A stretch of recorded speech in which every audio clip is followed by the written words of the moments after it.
Voilà, bonjour à tous. Bonjour à la famille de Dieu.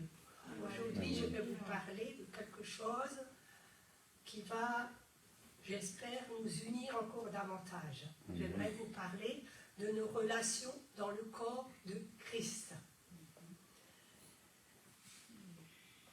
Alors la Bible, elle nous rappelle à maintes reprises l'importance cruciale des relations dans notre parcours spirituel. Le message de la Bible a deux dimensions, l'une verticale et une horizontale. La verticale, c'est vis-à-vis de Dieu, et l'horizontale, c'est vis-à-vis de nous tous. Et vous savez, ça fait une croix. Et une croix, déjà ça représente la croix de Jésus, mais ça peut aussi représenter un plus. Et c'est un plus d'avoir Jésus dans notre vie, comme on vient de le célébrer en prenant la Sainte Seine. Le royaume de Dieu, c'est une famille.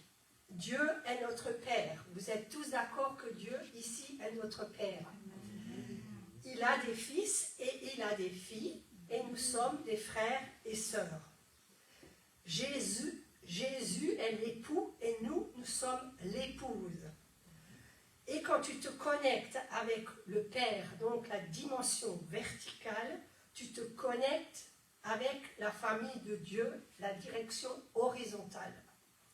Le psaume 68, le verset 5 nous dit « Le Père des orphelins, le défenseur des veuves, c'est Dieu dans sa demeure sainte. Dieu donne une famille à ceux qui étaient abandonnés. Il délivre les captifs et les rend heureux. Les rebelles seuls habitent les lieux arides. Dieu donne une famille à ceux qui étaient abandonnés. » Et c'est bien vrai, mon mari est orphelin et il a bien, en donnant sa vie au Seigneur, il a bien trouvé ici une belle famille. Et ceux qui souffrent aujourd'hui encore de solitude, sachez que Dieu veut vous bénir et que Dieu ne vous a pas abandonné et qui veut vraiment que vous rentriez aussi dans la famille de Dieu. Éphésiens 3, versets 14 et 15. « À cause de cela, je fléchis les genoux devant le Père, duquel tire son nom toute famille dans les cieux et sur la terre, afin qu'il vous donne, selon la richesse de sa gloire, d'être puissamment fortifié par son esprit dans l'homme intérieur. » Réjouissons-nous parce qu'il est notre papa. Combien de fois on chante ce chant « Abba, Père ». Et vraiment, quand je pense, j'ai lu une fois que vraiment « Abba, Père », ça veut dire « papa chéri ». Et ce matin, on peut encore lui dire « Abba, papa chéri », parce que tu es là parmi nous. Et nous sommes tes enfants, nous sommes frères et sœurs de la même famille. Certains disent aimer Dieu, mais ne veulent rien savoir des chrétiens. Et ça ne peut pas marcher. Tu ne peux pas aimer Dieu, être connecté avec Dieu et déconnecté avec tes frères et sœurs. Cela va ensemble. Par exemple, tu vas dans un mariage, tu es l'invité de l'époux et tu dis « Toi, je t'aime bien, vraiment, mais ton épouse, je ne t'aime pas. » Tu ne peux pas honorer l'époux sans honorer l'épouse. Donc Jésus, c'est l'époux, l'Église, c'est l'épouse, la famille de Dieu, c'est l'épouse. Et nous devons faire attention à ce que nous disons à propos de l'épouse.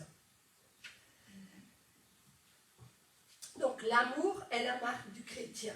Le signe le plus net de la nouvelle naissance, c'est l'amour. Parce que personnellement, quand j'ai rencontré le Seigneur, le 20 août 1981, j'ai été touchée par l'amour qu'avaient certains chrétiens entre eux. Et vraiment, j'ai dit au Seigneur, Seigneur, ça, ce qu'ils ont, je ne savais pas trop le définir, mais je savais que c'était quelque chose que je n'avais pas et que je désirais du fond de mon cœur. Et le Seigneur est venu me visiter et m'a donné son amour. Et vraiment, après j'avais envie d'embrasser tout le monde. Je sais bien que ça ne se passe pas pour tout le monde pareil, mais je peux dire vraiment que quand on se sait aimer de Dieu, on a envie d'aimer les autres. Alors, l'apôtre Paul écrit aux membres d'une église, « Vous êtes le corps du Christ et vous êtes ses membres, chacun pour sa part. » C'est 1 Corinthiens 12, 27. Or, être membre d'un corps, c'est avoir des relations avec les autres membres du corps, car nous sommes tous membres les uns des autres. Ça, c'est Romains 12, verset 5. Donc, la vie chrétienne normale se vit dans une communauté. Ça ne veut pas dire que ça se vit en communauté, mais ça se vit dans une communauté, qu'il faut aller se réunir avec d'autres chrétiens. Le chrétien du Nouveau Testament est un homme qui vit avec ses frères et sœurs dans une église locale dont il partage les problèmes, mais aussi les responsabilités. Romains 12, verset 5. Ainsi, nous qui sommes plusieurs, nous formons un seul corps en Christ et nous sommes tous membres les uns des autres.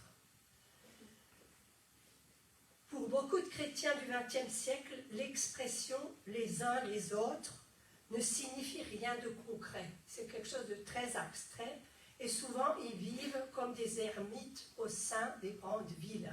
Ils n'ont pas vraiment de relation les uns avec les autres. Nous avons tous besoin les uns des autres. Dieu dit que nous formons tous un seul corps. Il est donc faux de penser que vous n'avez besoin de personne pour vivre. La vérité est que Dieu veut que nous vivions ensemble, les uns aux côtés des autres, et non pas que nous restions seuls.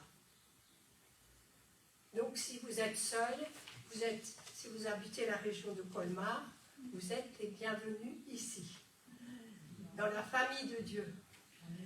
Nous ne devons pas chercher à être indépendants les uns des autres, mais à être interdépendants. Mais pourquoi cela? Parce que Dieu a des objectifs à atteindre pour chacun de nous, et bien sûr, on ne peut pas les accomplir tout seul. Bien sûr qu'il est bon de chercher à faire ce que Dieu vous demande individuellement, mais vous devez le faire aux côtés de votre prochain, parce que c'est un commandement de Dieu. Il y a la famille physique et il y a la famille spirituelle. Et combien j'ai été heureuse pendant le Covid d'avoir la famille spirituelle. Et je bénis Dieu parce que, en fait, ça nous a créé plein de connexions dans le monde entier, parce qu'on était obligés, je pense vraiment que c'était une idée que Dieu nous a donnée, de faire des lives, de faire des choses comme ça, de faire des connaissances spirituelles avec le monde entier et de pouvoir propager la parole de Dieu. Et s'il n'y avait pas eu le Covid, peut-être qu'on serait encore à une ancienne méthode. Voilà.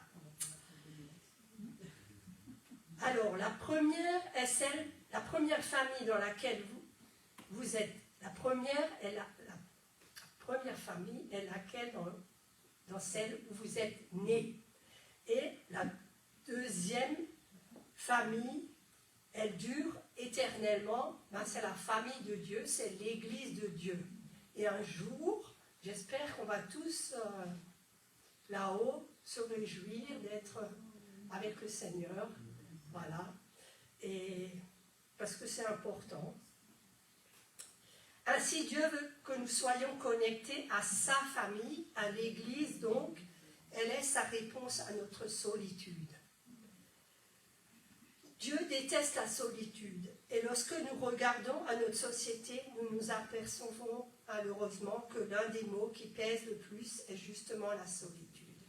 Et même avec tous les moyens qu'on a actuellement pour communiquer, c'est malheureux. Nous devons avoir conscience que nous avons besoin des autres pour nous développer, pour nous épanouir. Dieu est amour et il veut que nous apprenions à nous aimer les uns les autres. On va prendre Éphésiens 4, verset 16.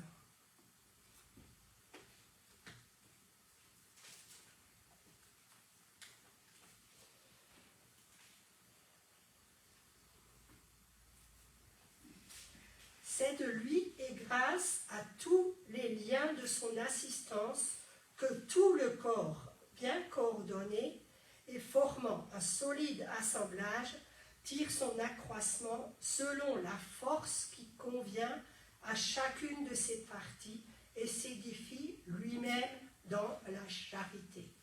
Donc charité, ça veut dire amour. Hein. Je trouve que c'est un vieux mot, mais ça veut quand même dire amour. Donc ça nous incite à nous aimer les uns les autres.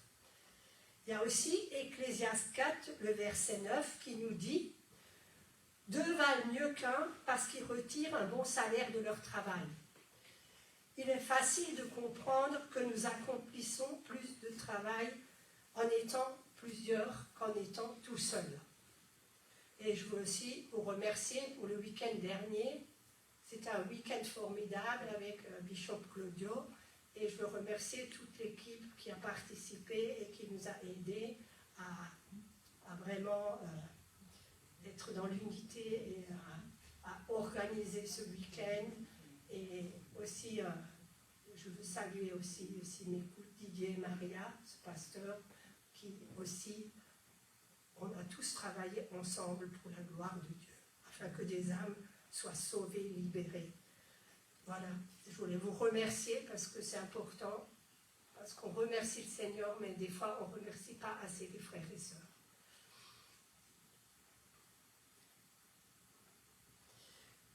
Une personne, même efficace, ne réalisera jamais le travail de deux, ou encore moins de trois, et il est également plus agréable et moins fatigant. Et ça me rappelle maintenant quand il y avait l'inondation là dans la salle, le matin avant le culte, et qu'on était tous une équipe bien soudée pour enlever l'eau qui a débordé sur le parquet. Voilà. Et c'est vrai que tout seul, on aurait mis peut-être 1 heure, même 1 heure et demie. Même si cela vous demande du temps et des efforts supplémentaires pour apprendre à travailler avec d'autres personnes, vous en tirerez toujours un gain. Vous serez plus efficace pour l'œuvre de Dieu. L'évidence est que personne n'est performant dans tous les domaines avec cela. Ainsi, nous avons tous besoin de nous entourer d'autres personnes afin de compenser nos faiblesses. Elles sont performantes dans les domaines où nous ne le sommes pas. Par exemple, moi, je ne peux pas faire la louange et j'ai une certaine admiration, si je peux dire, pour mes frères et sœurs qui ont le don de la musique, qui ont le don pour chanter, et vraiment pour que tout s'harmonise. Et je remercie vraiment le groupe de louanges, parce que depuis 1 an, nous avons un groupe de louanges, et je remercie vraiment le Seigneur du fond du cœur, parce que nous avons longtemps prié. Voilà, merci à vous. Que dit Jésus à propos des relations avec les autres? Jésus dit dans Jean 13, le verset 34 et 35, « Je vous donne un commandement nouveau. Aimez-vous les uns les autres comme je vous ai aimés. Car si vous montrez le même amour que moi pour vous, en vous aimant les uns les autres, tous connaîtront que vous êtes mes vrais disciples. » C'est ce que Jésus dit, qui révélera que nous sommes ses vrais disciples. Chaque matin, je peux me lever et demander au Seigneur de m'aider à mieux le connaître et m'abandonner davantage à lui. Aide-moi, Seigneur, à aimer les autres comme toi et à les aimer avec l'amour dont tu m'as aimé. Jésus a dit que le plus important est d'aimer le Seigneur ton Dieu de tout ton cœur, de toute ton âme, de tout ton esprit et de toute ta force. Et ensuite d'aimer ton prochain comme toi-même.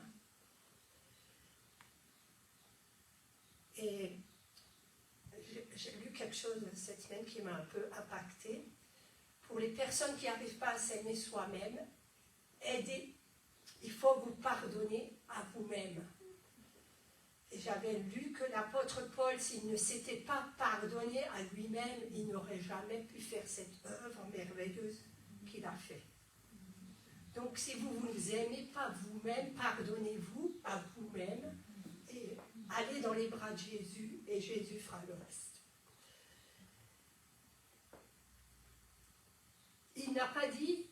Jésus n'a pas dit que le plus important c'était d'être intelligent, beau, populaire, riche, puissant, ni rien de tout cela. Nous devons simplement comprendre jour après jour que Dieu veut nous utiliser, vous et moi, pour témoigner son amour à notre prochain. Il ne s'agit pas de savoir à quel point les gens sont mauvais ou à quel point ils ont tort, mais de savoir à quel point Dieu est grand et comment il agit à travers ma faiblesse.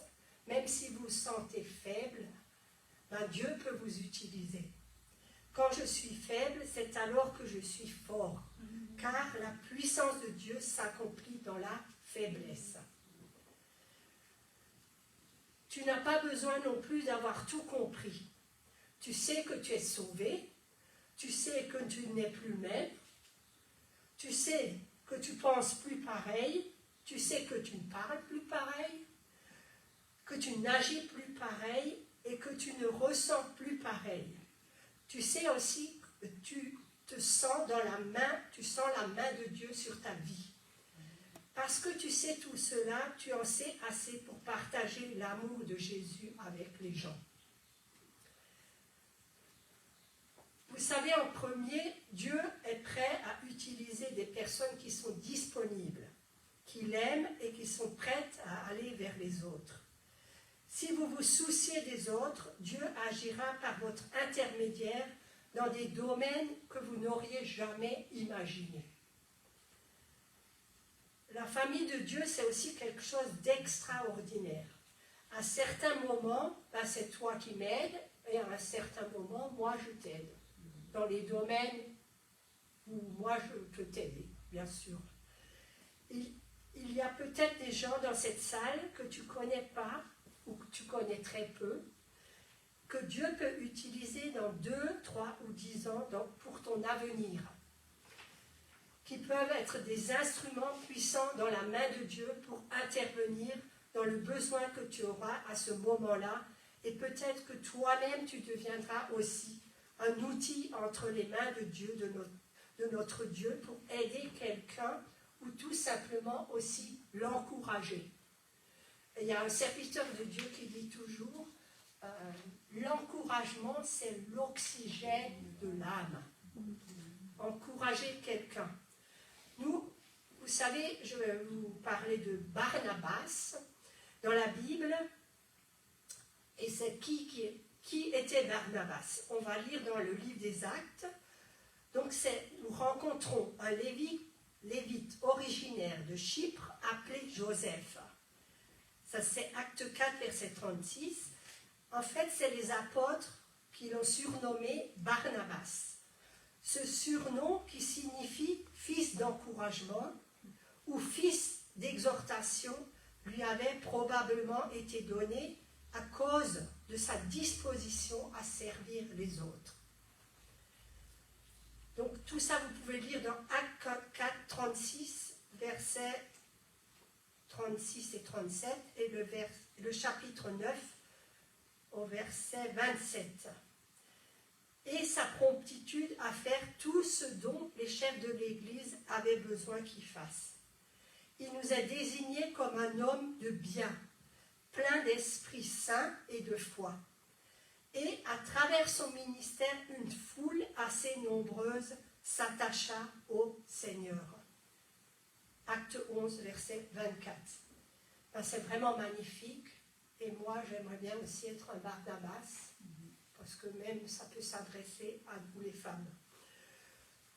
Dieu œuvre dans le cœur de son peuple pour le combler plus profondément de son amour, puis le révéler à tous. Ce qu'il désire aujourd'hui, c'est que son peuple prenne vraiment soin des autres et les aime comme Jésus nous aime.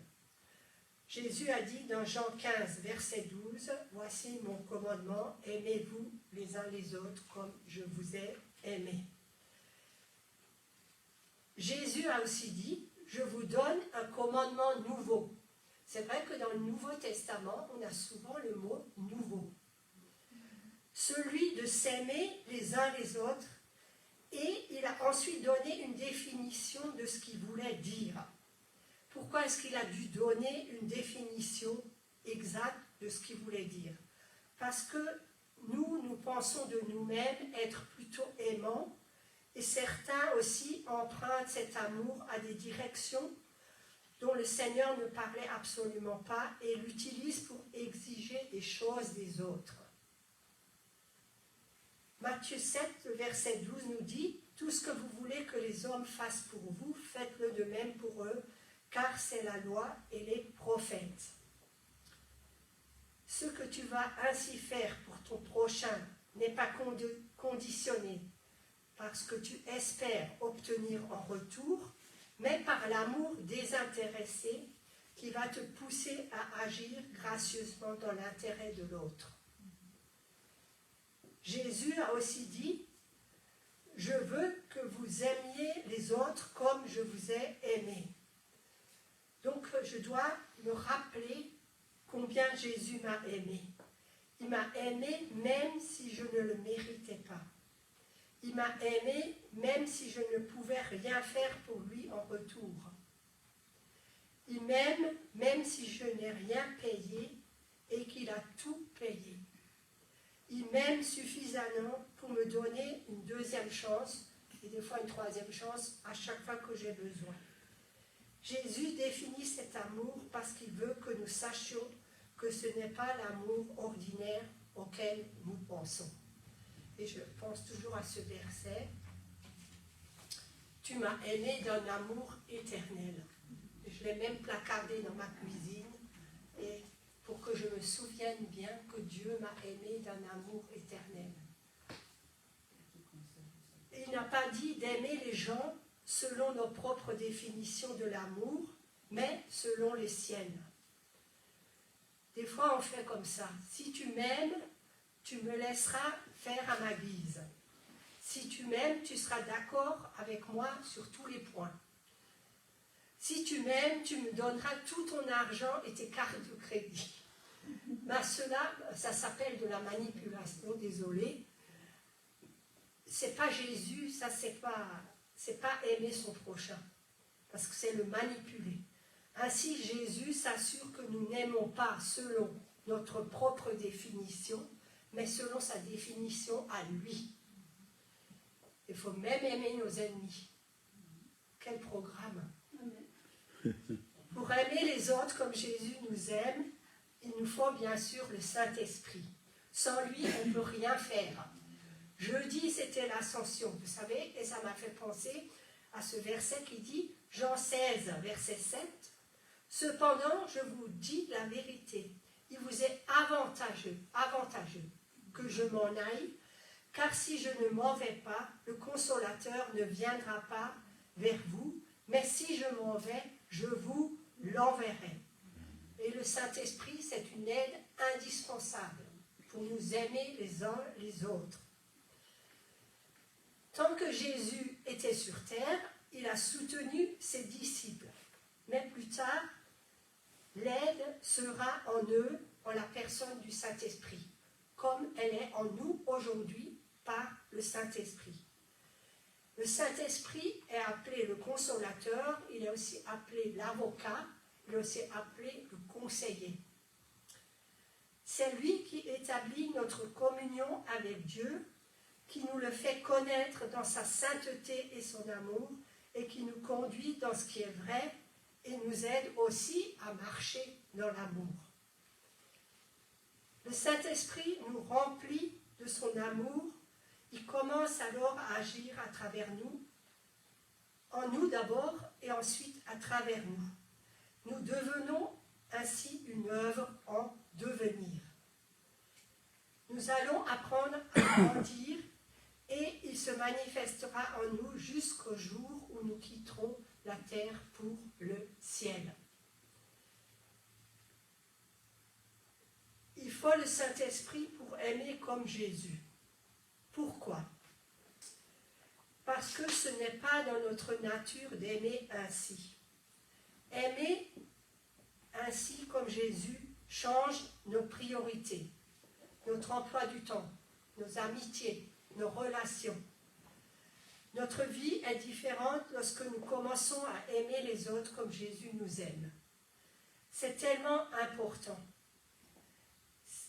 C'est parce que Jésus transforme nos vies lorsque nous marchons avec lui. Il ne s'agit pas seulement d'assister au culte le dimanche, mais il s'agit de mettre sa parole en pratique.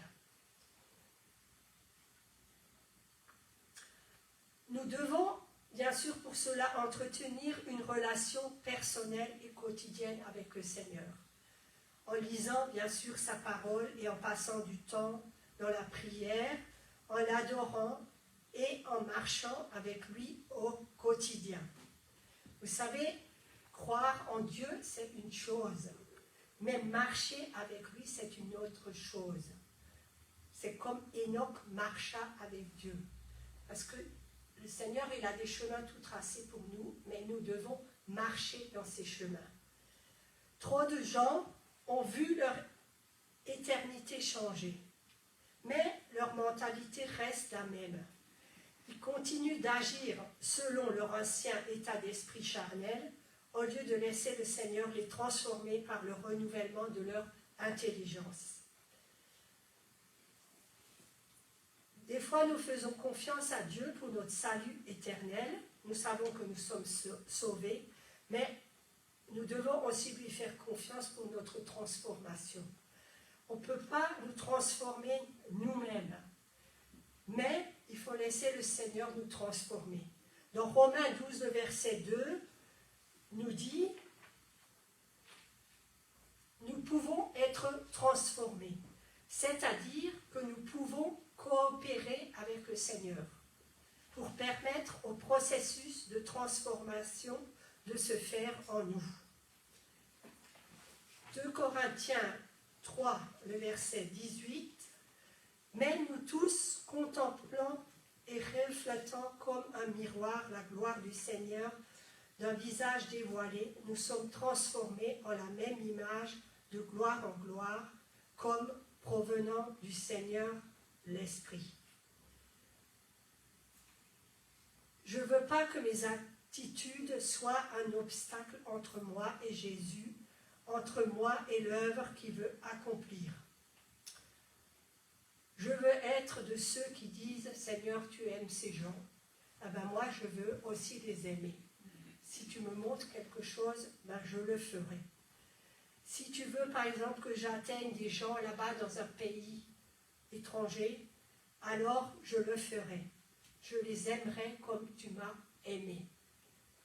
N'oublions pas que l'amour de Dieu a été répandu dans notre cœur par le Saint-Esprit et que rien n'est impossible à Dieu. Et ça me fait penser à Corrie ten Boom, cette femme qui a été dans les camps de concentration, qui est même arrivée par une circonstance. Elle priait pour les gens et elle a même prié pour son bourreau et elle est même arrivée à lui pardonner. Je trouve ça formidable, vraiment d'avoir un amour tellement grand. Bien sûr, le plus grand amour, c'est le Seigneur. C'est aussi l'amour qui fait agir votre foi. Galates 5, verset 6 dit que la foi agit par l'amour. Sans amour, votre foi ne fonctionnera pas. Sans la foi, dit la Bible, il est impossible de plaire à Dieu.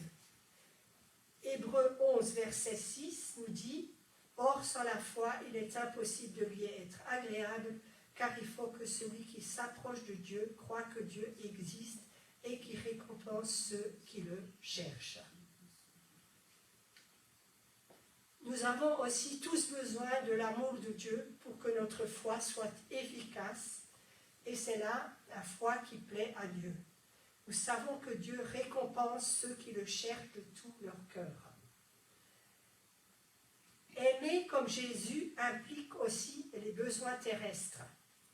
L'Église primitive, si puissante par le Saint-Esprit, était connue par sa capacité à collaborer pour répondre aux besoins des gens.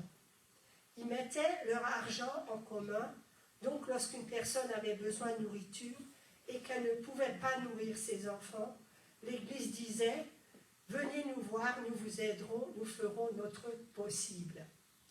C'était de l'amour comme Jésus les aimait. L'Église primitive accordait une grande importance à la satisfaction des besoins des autres. Si nous voulons que les gens sachent que notre Dieu est réel, cela commencera à la maison, en portant les fardeaux les uns des autres. La Bible parle de porter les fardeaux les uns des autres et ainsi nous accomplirons la loi du Christ. Et des fois, parfois certains chrétiens, ils oublient d'où ils viennent. Ils sont bénis et sont tellement heureux qu'ils oublient ce que c'était de ne pas l'être. On oublie combien il était épuisant et décourageant de n'avoir aucun espoir et de ne recevoir aucune aide. C'est pourquoi il est si essentiel d'aller vers ceux qui ne sont pas bénis, d'apprendre à les connaître et de les aimer comme Jésus nous a aimés. Et c'est là que réside la puissance de Dieu, c'est là que réside la présence de Jésus. Lorsque nous portons le fardeau d'autrui et que nous aimons comme Dieu nous a aimés. Même si vous êtes encore malade, vous pouvez quand même prier pour quelqu'un. Parce que ça m'est déjà arrivé, j'ai dit, mais Seigneur, moi je suis malade, comment je peux parler de tu es le Dieu qui guérit, mais Seigneur elle-même, hier, aujourd'hui, éternellement. Même si vous êtes malade, vous pouvez quand même prier pour quelqu'un, pour qu'il guérisse. Vous souffrez peut-être encore d'anxiété ou de dépression, et pourtant, vous pouvez aussi parler à quelqu'un, être là, simplement pour écouter la personne, et lui raconter ce que Dieu a fait dans votre vie, et lui dire qu'il n'en a pas encore fini avec vous. Souvent, votre présence suffit. Être disponible pour quelqu'un, c'est l'amour de Jésus, et cela commence à vous transformer lorsque vous le laissez agir en vous et à travers vous. Vous pouvez être là, non pas avec des conseils et de la sagesse en permanence. Vous savez, c'est bien, mais on ne peut pas toujours répéter, donner des conseils et des conseils. Des fois, il suffit d'écouter. Mais simplement être disponible et prendre, par exemple, des nouvelles parce que vous vous souciez simplement de la personne. C'est ce qu'a fait Jésus. C'est ce qu'il attend de nous en tant que disciples. N'oublions jamais ce que signifie être un disciple, comme Jésus l'a dit, aller dans le monde entier et apporter l'évangile. Nous avons reçu l'évangile, la bonne nouvelle que Dieu veut que nous partagions avec le monde. Cela fait partie de la mission que Dieu nous a confiée et que nous devons accomplir. Notre témoignage a une puissance, même si vous n'êtes pas un ancien meurtrier. Hier soir, j'ai regardé, entre parenthèses, je vous dis, parce que peut-être qu'il y en a qui ne savent pas, si vous avez la Freebox, vous avez EMCI Télé sur le canal 249. Et hier soir, j'ai regardé et il y avait des puissants témoignages d'un gars qui a tué tout le monde, qui s'est donné et sa vie elle a été transformée. Mais vous n'avez pas besoin d'être votre témoignage, ça n'a pas besoin d'être forcément quelque chose comme ça. Vous pouvez témoigner même si vous avez votre propre vie, le Seigneur vous a sauvé d'une manière, mais vous pouvez en témoigner à quelqu'un et le Seigneur fera le reste.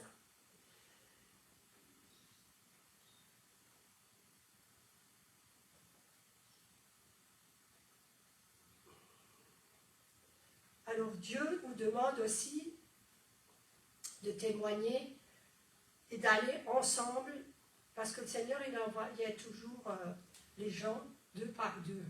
Donc déjà vous n'étiez pas seuls. Donc le Seigneur, on peut aussi En les emmenant ici, par exemple, dans ce lieu, ils peuvent entendre parler du Seigneur et se tourner vers lui.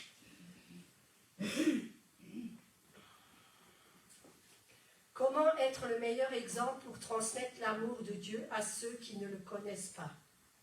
Jean 13, verset 35 nous dit « À ceux-ci, tous connaîtront que vous êtes mes disciples si vous avez de l'amour les uns pour les autres. » Pardon. L'amour est une force qui impressionne ceux qui ne connaissent pas Dieu. Ce n'est pas le bâtiment qui les touche, ni le sermon, ni la musique, mais la manifestation de l'amour. Parce qu'en voyant l'amour entre les frères et sœurs, ils peuvent ressentir l'amour de Dieu. Dieu nous attire à lui par son amour. Donc, je vous encourage que nous puissions tous œuvrer ensemble pour que le monde reçoive la bonne nouvelle de l'Évangile. En plus, l'amour qu'on a les uns pour les autres, ça renforce vraiment les liens de la famille de Dieu. Et ça, c'est le ciment de l'Église. Et que ce soit vraiment le ciment ici dans cette assemblée. Voilà, au nom de Jésus. Amen. Seigneur, merci pour ta parole. Merci parce que tu nous dis de nous aimer les uns les autres. Seigneur, qu'ici vraiment, et ceux qui nous entendent, puissent te connaître, toi, celui qui a donné sa vie pour chacun de nous, mais aussi, Seigneur, que nous puissions être vraiment réceptifs à ton amour et que nous puissions partager cet amour que nous avons reçu les uns avec les autres. Merci pour ton pardon qui coule encore aujourd'hui de la croix. Seigneur, je veux te bénir pour notre assemblée, Seigneur, ici. Merci parce que je veux vraiment que tu sois le Seigneur et que cet amour soit manifesté ici dans ce lieu. Merci pour ton Saint-Esprit qui nous guide et qui nous aide à marcher aussi dans ton amour. On ne veut pas oublier qu'il vit dans nos cœurs. Vraiment que des âmes soient sauvées au nom de Jésus. Amen.